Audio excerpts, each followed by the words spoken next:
गोस्वामी जी कहते हैं उसी समय राम जी वन में लीला कर रहे थे। वन में राम जी की लीला चल रही है, क्योंकि त्रेता युग का समय है। क्या लीला चल रही है? जानकी जी का हरण हो गया है। राम जी ब्रह में व्याकुल होकर जानकी जी को खोज रहे हैं और जोर जोर से रो रहे हैं। इतनी जोर से रो रहे हैं कि कभी पछाड़ खा के गिर जाते हैं, कभी पेड़ों से टकरा जाते हैं। हा जानकी, हा जानकी। कोई हिरण दिखाई दे जाता है आचार्य जी, तो उसी को देखकर व्याकुलता से दौड़ पड़ते हैं, क्योंकि हे हिरण, हे मृग, ऐसी ही आंखें मेरी मृग नैनी जानकी की हैं। हनुमान नाटक एक ग्रंथ है जो हनुमान जी के द्वारा लिखा गया है। हनुमान नाटक में एक प्रसंग है कि राम जी जब ब्रह से व्याकुल होकर जानकी जी को खोज रहे हैं, तो हा जानकी पुकारते हुए रास्ते से निकले। तो दो रास्ते एक जगह से हुए थे, तो लक्ष्मण जी इधर के रास्ते पे और राम जी इधर के रास्ते पे खोजने के लिए आगे बढ़े। अब जब आगे बढ़े तो आगे जाकर के वो दोनों रास्ते मिल गए थे। ध्यान से समझना। अब इधर से लक्ष्मण जी आ रहे हैं, इधर से राम जी, दोनों आमने सामने हुए। तो राम जी लक्ष्मण जी से पूछ रहे हैं कि तुम कौन हो? लक्ष्मण जी घबराए कि तो मुझे ही नहीं पहचान रहे, तुम कौन हो?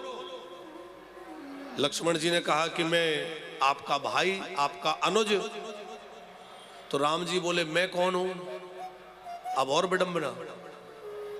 बोले हम लोग महाराज दशरथ के पुत्र हैं, तो फिर हम लोग वन में क्या कर रहे हैं? बोले हम पिता की आज्ञा मान के वन में आए हैं। फिर बोले यहाँ हमारी माता जानकी जी का हरण हो गया, हम उन्हीं को खोज रहे। और जैसे ही लक्ष्मण जी ने कहा माता जानकी जी का हरण हो गया, फिर राम जी जो है हा जानकी पछाड़ खा खा के गिरने लग गए। अतः इतनी जोर जोर से राम जी क्यों रोए पता है आपको? अब एक हंसने की बात बताए। हमने महापुरुषों से सुनी है गुप्ता जी कि जब राम जी जो है पंचवटी में विराजे थे, तो तमाम ऋषि मुनि सत्संग के लिए आते थे।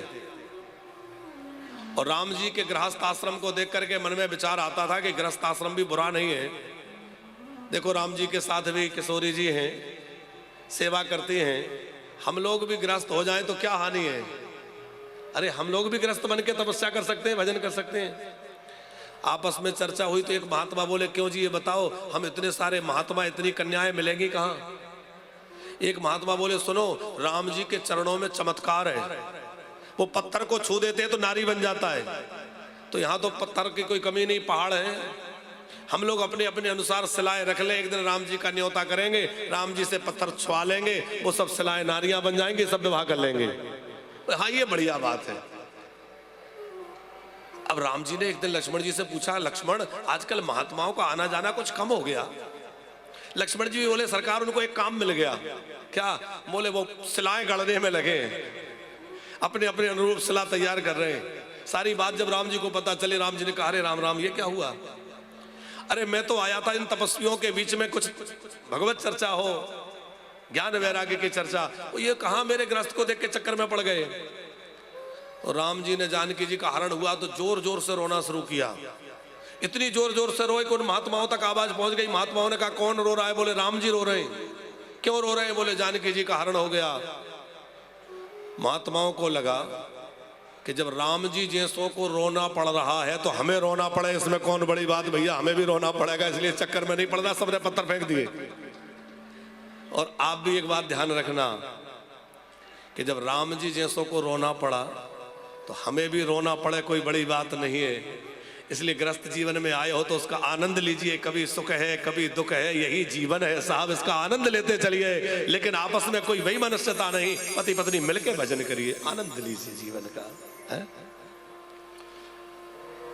अच्छा भोले बाबा ने देखा कि राम जी रो रहे हैं तो कुसमय जान न कीन चिन्हारी। अब समय ठीक नहीं है, इसलिए चिन्हारी करी पहचान करने नहीं गए, मिलने नहीं गए।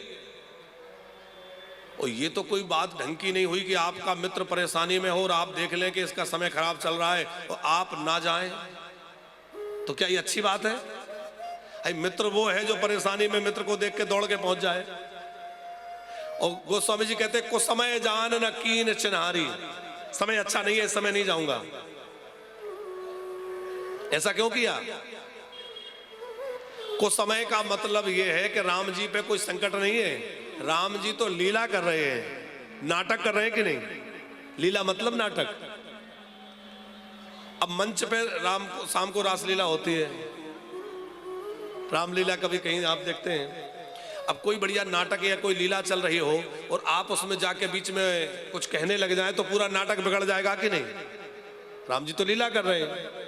अब मान लीजिए कहीं नाटक चल रहा है, आपका कोई मित्र है और वो वहां भिखारी का रोल कर रहा है, वह भिखारी का अभिनय कर रहा है, भूख लगी है, 4 दिन से कुछ नहीं खाया, भैया एक रोटी दे दो, कुछ दे दो। अब वो तो भिखारी का रोल कर रहा है, अभिनय कर रहा है, और आप जाके कहें अरे क्यों रोते हो, लो लो मैं सहायता कर दो, क्या बात हो गई, अरे तुम तो मेरे मित्र हो।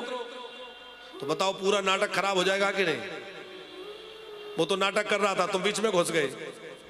तो भोले बाबा ने सोचा कि ये तो नाटक कर रहे हैं, पर्दे के आगे सामने की लीला है, ये कोई ना जानकी कहीं गई ना कुछ हुआ, ये तो नाटक कर रहे हैं, मैं नाटक में चला जाऊंगा, नाटक खराब हो जाएगा। इसलिए बोले को समय जान न कीन चिन्हारी, यहीं से प्रणाम कर लेता हूं।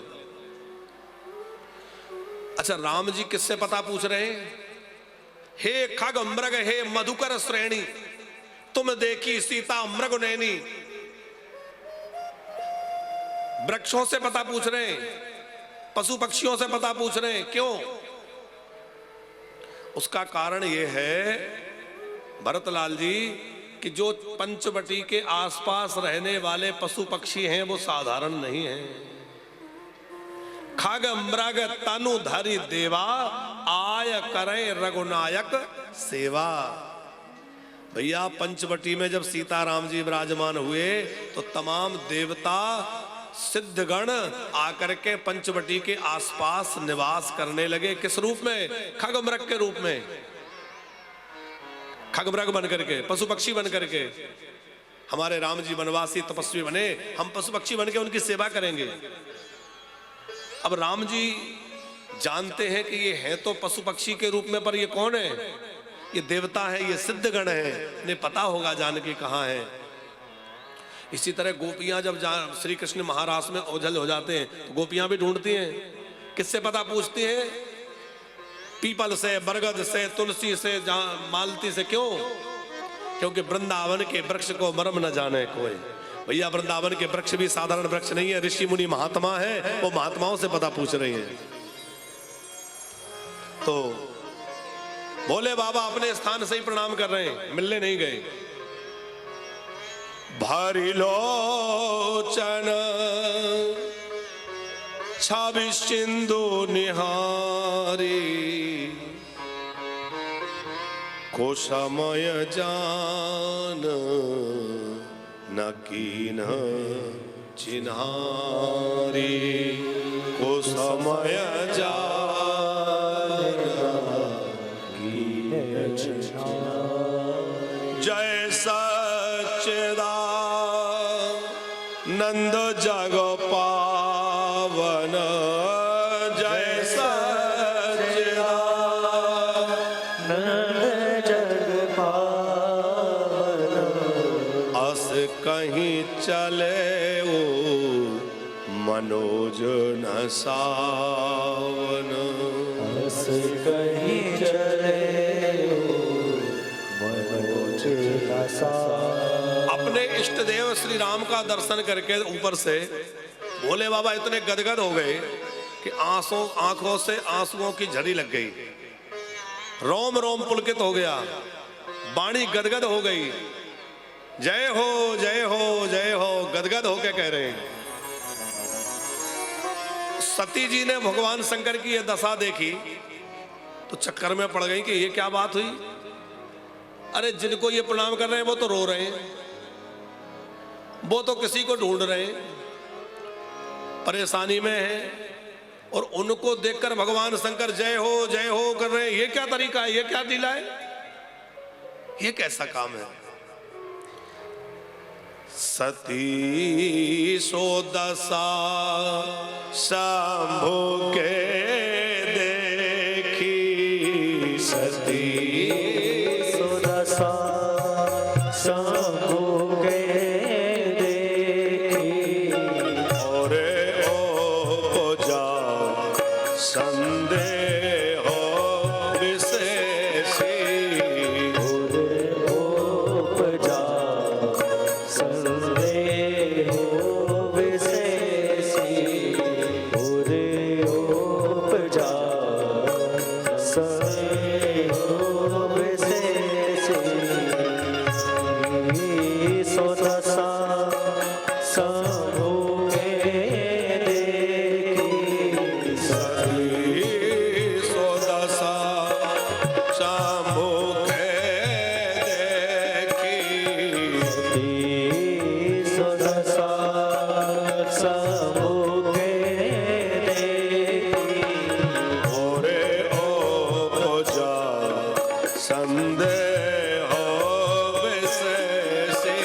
करुण दशा देखी तो संदेह उत्पन्न हो गया, ये क्या तरीका है, ये कैसे हो गया।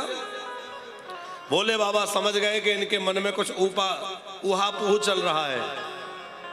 देवी संशय मत करो, तुम पूछती थी ना कि बैठ के क्या राम राम किसका नाम जपते रहते हो, जिनका नाम जपता हूं वो यही है। तुम कहती थी ना तुम्हारे इष्टदेव, मेरे इष्टदेव यही है।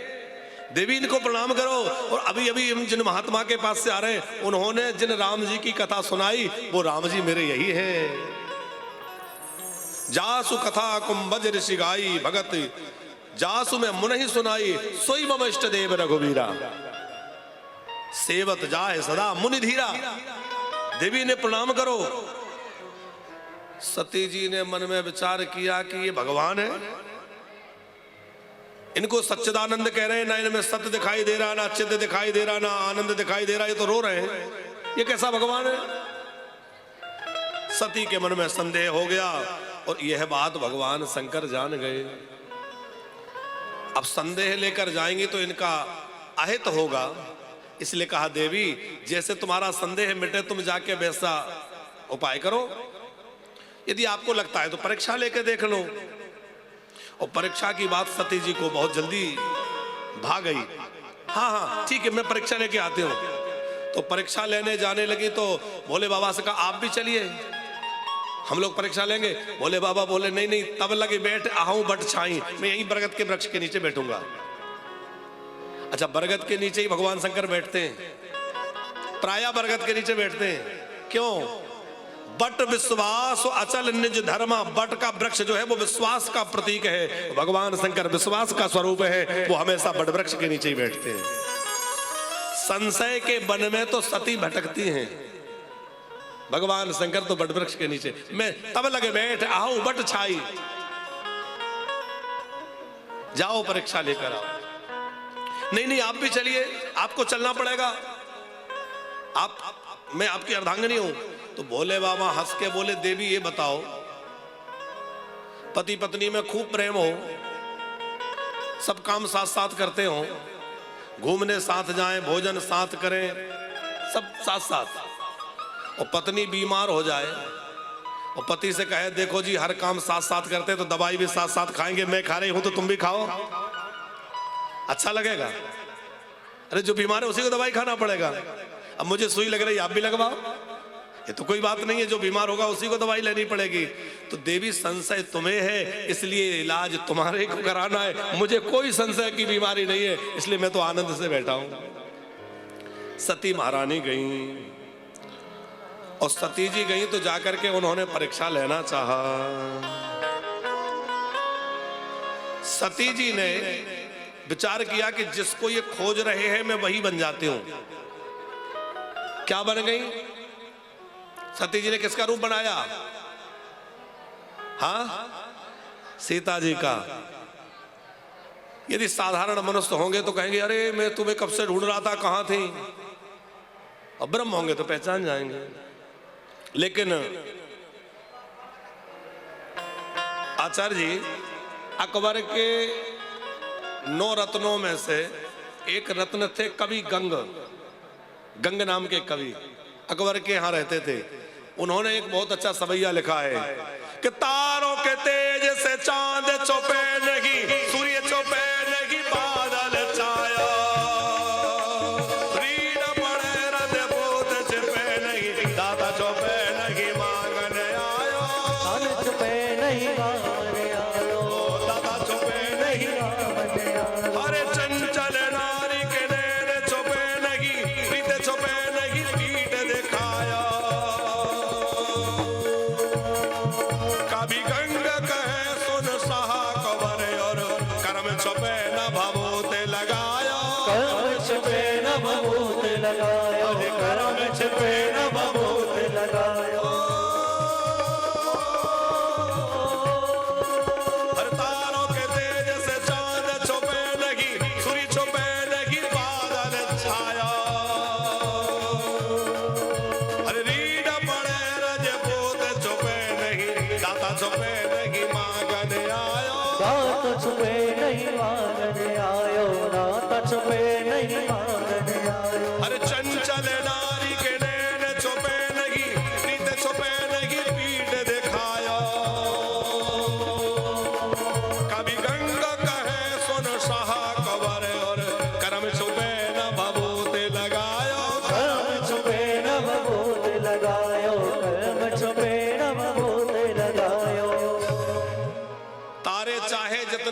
चमकने लगे पर क्या चंद्रमा छुप सकता है? कितने भी बादल छा जाएं पर क्या सूर्य पूरी तरह ढक सकता है?